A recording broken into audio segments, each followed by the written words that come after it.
Assalamualaikum warahmatullahi wabarakatuh.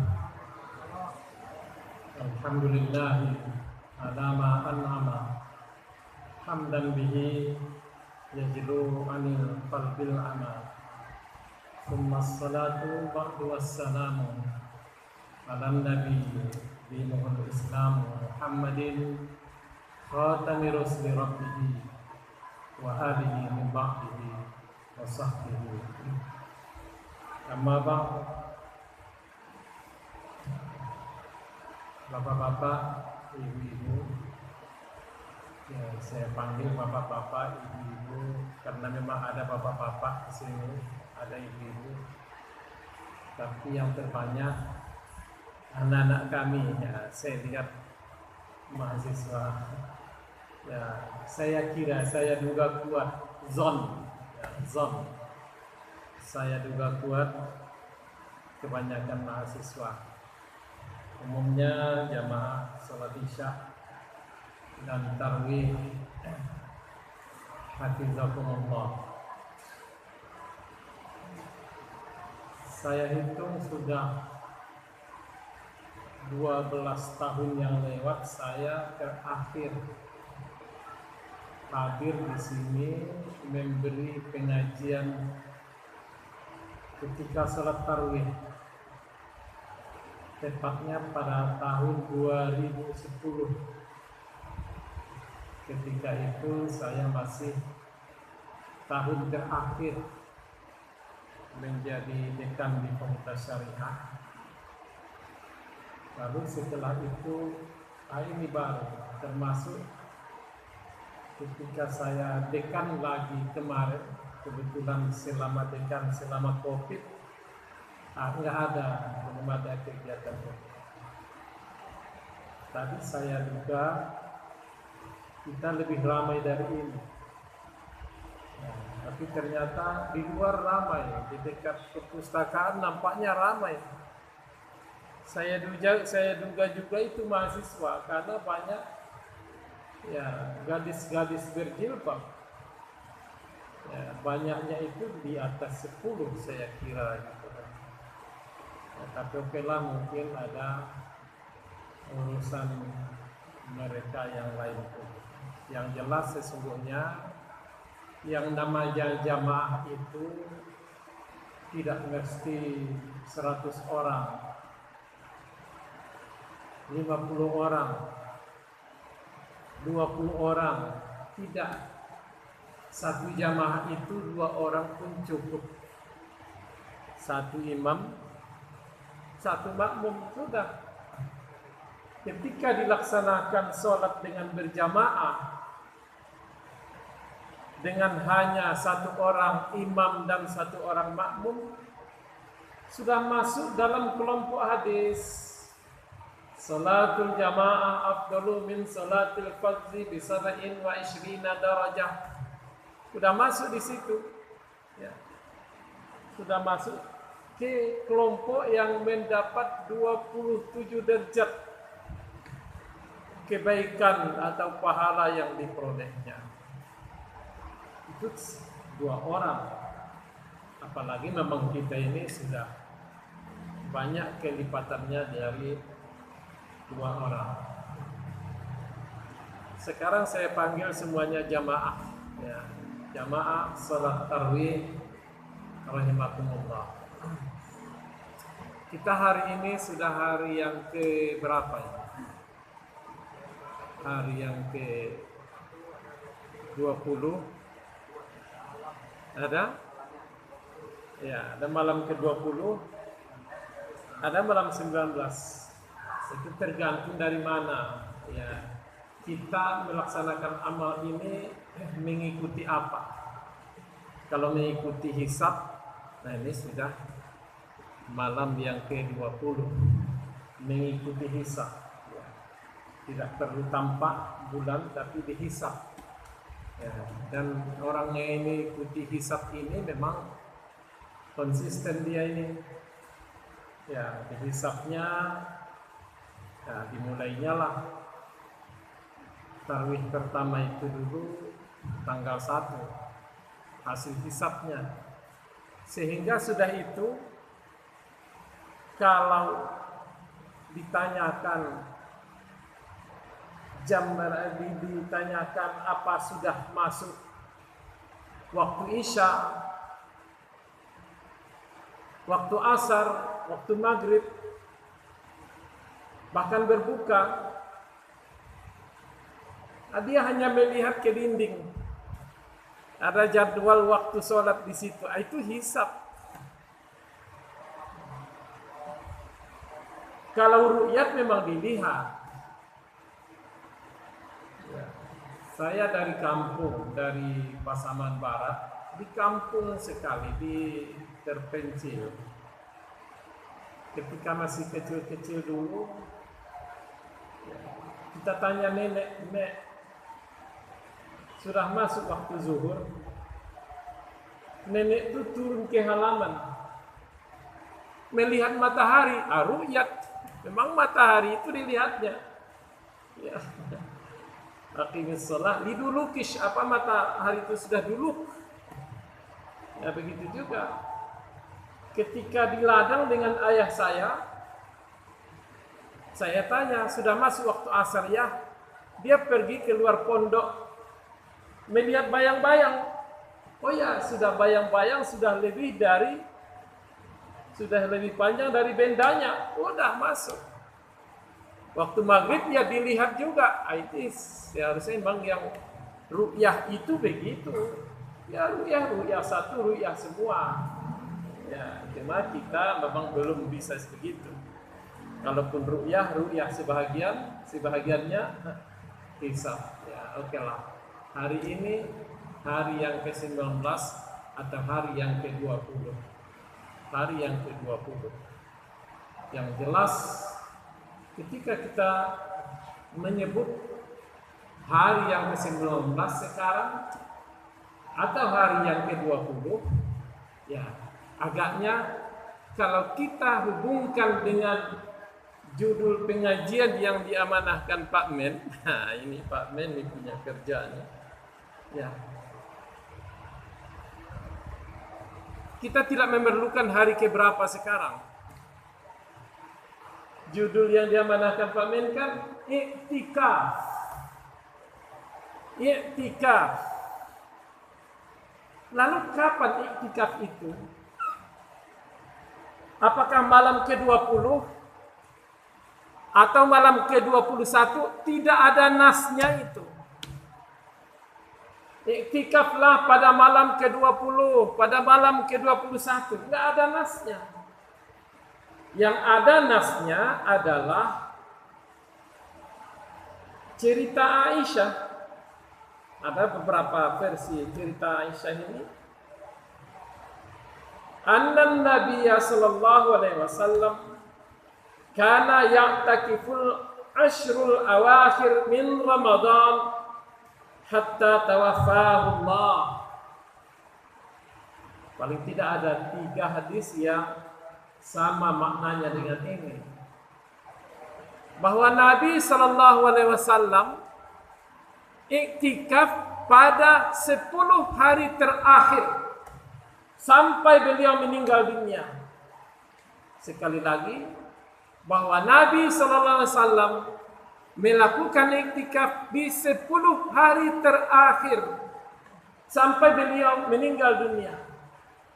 Nah, sekarang hari ini, tahun ini, Ramadan ini, nampaknya disepakati Ramadan ini berakhir tanggal 30. Berarti hitung mundur saja.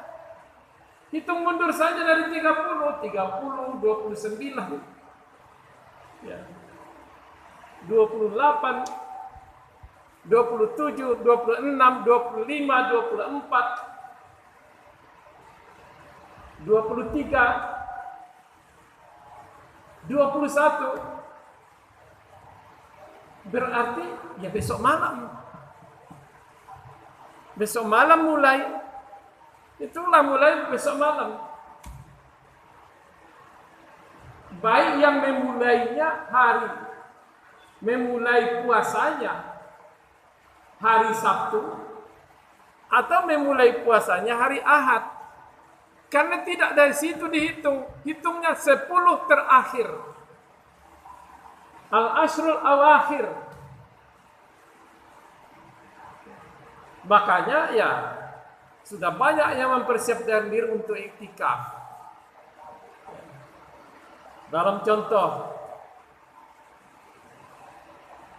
di Masjid Raya Sumatera Barat.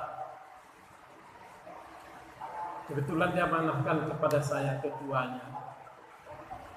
Itu sampai tadi asar sudah mendaftar peserta iktikaf sebanyak 1.434 orang. 1.434 orang. Dan masih dibuka sampai jam 12 besok. Diperkirakan akan mencapai 2.000 orang. Mulainya jam 10. Mulai jam 10 sampai sahur. Sahurnya memang ya diberi dan tidak diumumkan dipungut biaya, kecuali ada orang yang mau saya menyumbang, silakan mulai besok. Karena 10 terakhir al-ashrul awakhir min Ramadan, 10 terakhir. Ini soal iktikaf. Kita sebut ya dalam judul iktikaf. Kita sebut juga beberapa kali iktikaf. Izan, ya. Kalau begitu, sejak kapan orang iktikaf? Sejak kapan orang iktikaf? Tidak ada penegasan sejak kapannya. Tapi ketika Allah berfirman kepada Ibrahim dahulu, kalau disebut Ibrahim tentu kita teringat bagaimana Ibrahim dengan anak beliau Ismail meninggikan Ka'bah Baitullah. Wa iz yarfa'u Ibrahimul qawa'ida minal baiti wa Ismail Rabbana taqabbal minna innaka antas samiul alim. Menceritakan bahwa Ibrahim dan Ismail lah dulu yang meninggikan, bukan mengasas, bukan membuat pondasinya, tapi meninggikannya. Dan salah satu titah Allah di situ adalah wa ahidna ila Ibrahim wa Ismaila an tahhira baitiya lit-taifin wal 'akifin warruka'is sujud.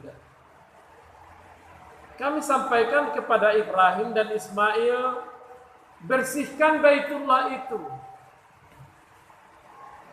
Jadi tidak dibiarkan kotor. Untuk apa? Lit-taifin. Untuk orang yang tawaf. Itu kan Baitullah, Ka'bah. Untuk orang yang tawaf. Wal akifin, orang yang iktikaf. Nah ini kita maksud, orang yang iktikaf. Lalu warruka'is sujud, untuk orang yang salat.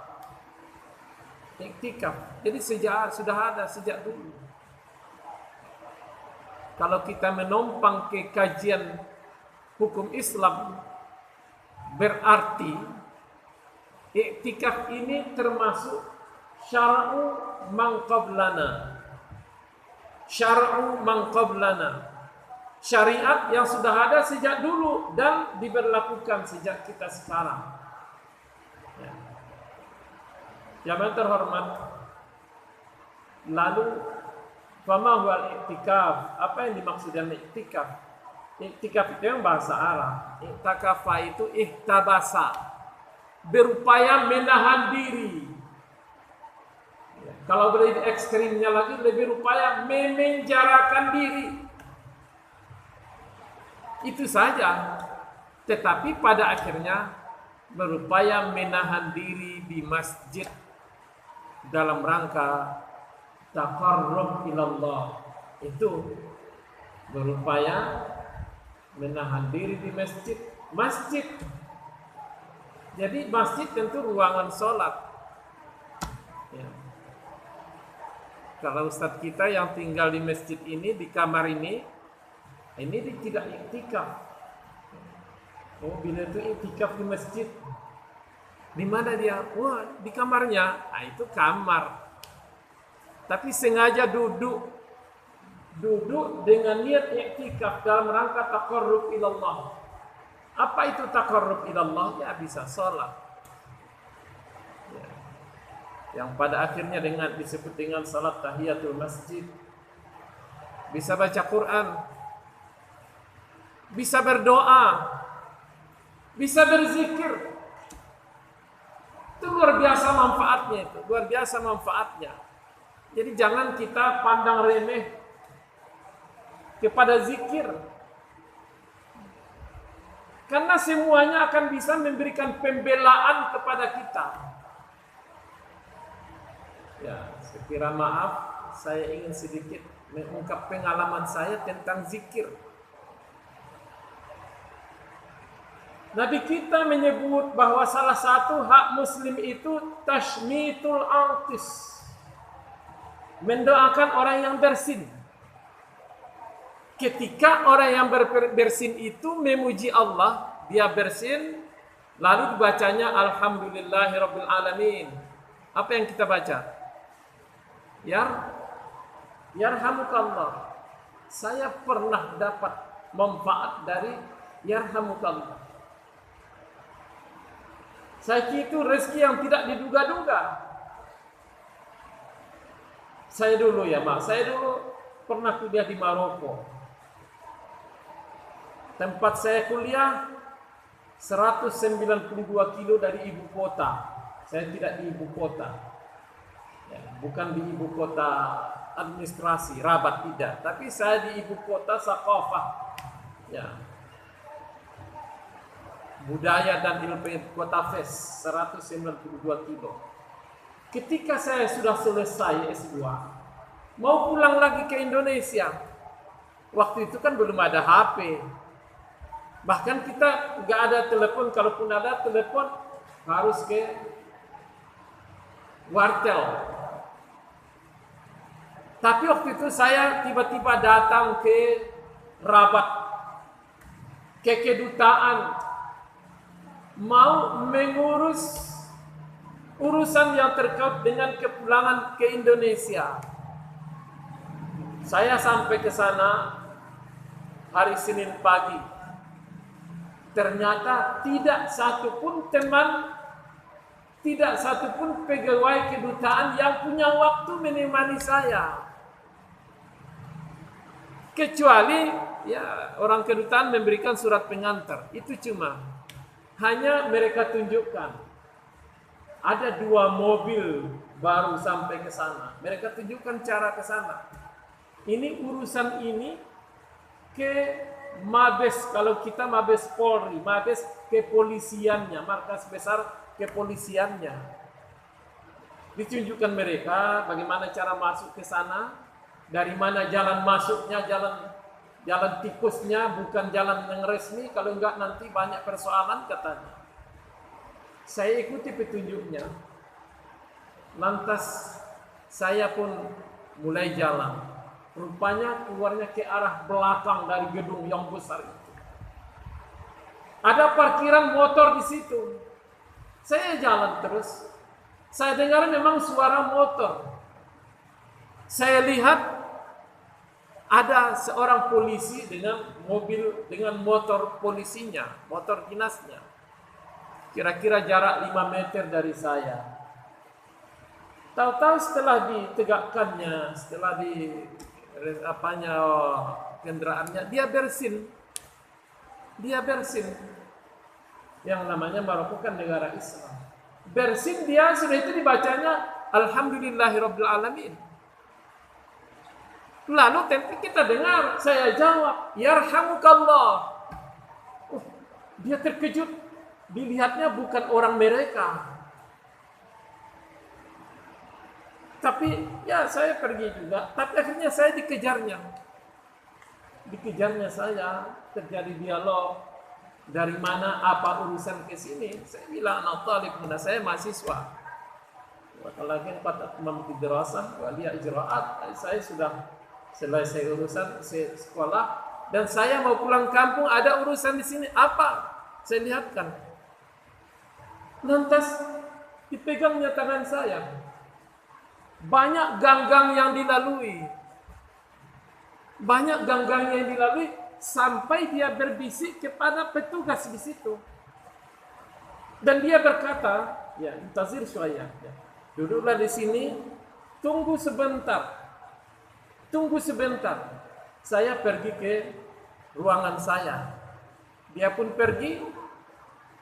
Kurang dari setengah jam, keluarlah. Datanglah lagi orang yang ditemuinya tadi, menyerahkan berkas yang saya inginkan. Sudah selesai. Sudah selesai. Padahal kata orang KBRI pun, kedutaan besar, itu biasanya hari ini mengantarkan saja. Hari Rabu diambil, itu SOP-nya. Hari Senin diantarkan, hari Rabu diambil. Alangkah terkejutnya mereka ketika saya pulang membawa dokumen yang saya inginkan. Mereka bertanya, kenapa bisa begini, kenapa begini ini? Saya bilang, ini berkat yarhamukallah. Ya. Sangat penting. Itu kan ajaran Nabi. Mungkin banyak lagi zikir-zikir yang sangat penting. Yang sangat penting yang kadang-kadang kita acuh. Termasuk bacaan Quran ketika Nabi SAW bersabda, Iqra'ul Quran. Fa innahu ya'ti yaumal qiyamah syafi'an li ashabih. Bacalah Quran. Karena nanti dia akan menjadi syafaat, penolong kepada orang yang membacanya yaumal qiyamah, pada hari yang sangat penting genting. Bukan berarti yaumal qiyamah, yaumul akhir saja. Kita terdesak. Tidak tahu lagi apa yang harus saya lakukan.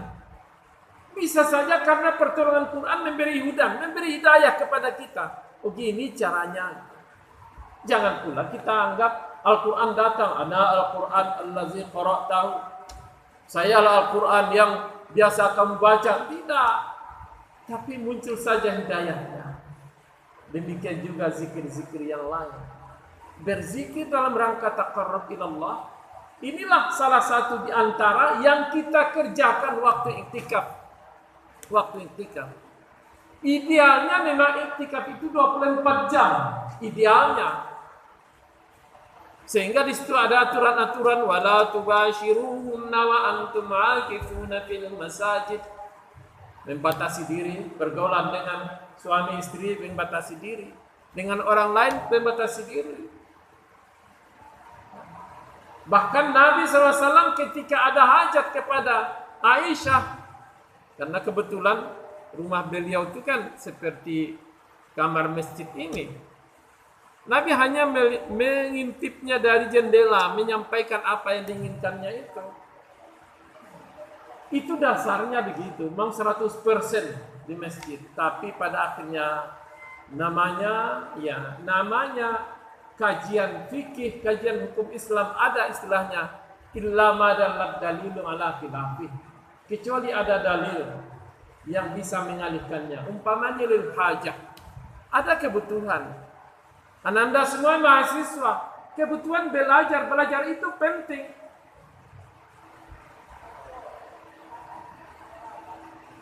Banyak ayat yang menyuruh belajar, banyak hadis yang menyuruh belajar. Berarti hajat. Atau umpamanya bapak-bapak, ibu-ibu yang ke kantor, ke pasar, atau ke lokasi-lokasi tempat berusaha. Ini dijadikan sebagai illa ma dalilu ala khilafih, yang mengalihkannya dari bertahan selama 24 jam di masjid. Yang terhormat, berarti ketika kita berbicara tentang iktikaf, tentu kita harus betul-betul memanfaatkan akhir atau 10 terakhir Ramadan ini untuk beriktikaf. Baik bisa 100%, seperti hukum asalnya, atau dalam waktu tertentu saja. Pemenjala dari mana iktikafnya? Oh, kita dari jam 10 lah sampai sahur. Mungkin saya sampai sahurnya sampai makan sahur di sini. Atau umpamanya makan sahur di tempat masing-masing, terserah. Pokoknya kita beri batas. Kita beri batasannya. Dari jam sekian sampai jam sekian. Kita di masjid. Berarti itu juga adalah iktikaf. Semoga momen 10 terakhir Ramadan ini kita bisa maksimalkan. Maksimal untuk semua. Maksimal untuk ibadah dan juga maksimal untuk kegiatan kita lainnya yang syar'i, yang dibenarkan oleh syara, menuntut ilmu, mencari nafkah dan lain-lain sebagainya. Jangan lupa satu doa pendek yang diajarkan Nabi kepada Aisyah radhiyallahu anha ketika dia bertanya kepada Nabi, "Ya Rasulullah, kalau di bulan Ramadan kira-kira apa doa yang baik yang saya baca?" Nah, itulah doa yang sangat populer itu. Allahumma innaka afuwun tuhibbul afwa wa'fu anni. Hanya itu dalam hadisnya. Allahumma innaka afuwun tuhibbul afwa fa'fu anni. Dalam teks hadisnya begitu, sekalipun ada orang yang membaca Allahumma innaka afuwun karim tuhibbul afwa fa'fu anna ya karim. Ya, itu tambahan karim-karimnya itu. Kalau dalam hadisnya itu Allahumma innaka afuwun tuhibbul afwa fa'fu anni. Ini yang diajarkan Nabi kepada Aisyah. Aisyah sebagai wakil kita yang kita juga disuruh untuk membaca-baca itu. Saya ingin kita semua membaca satu kali. Bismillahirrahmanirrahim. Allahumma innaka afuwun tuhibbul afwa fa'fu anni. Subhanakallahumma wa bihamdik, asyhadu an la ilaha illa anta, astaghfiruka wa atubu ilaik. Maaf. Assalamualaikum warahmatullahi wabarakatuh.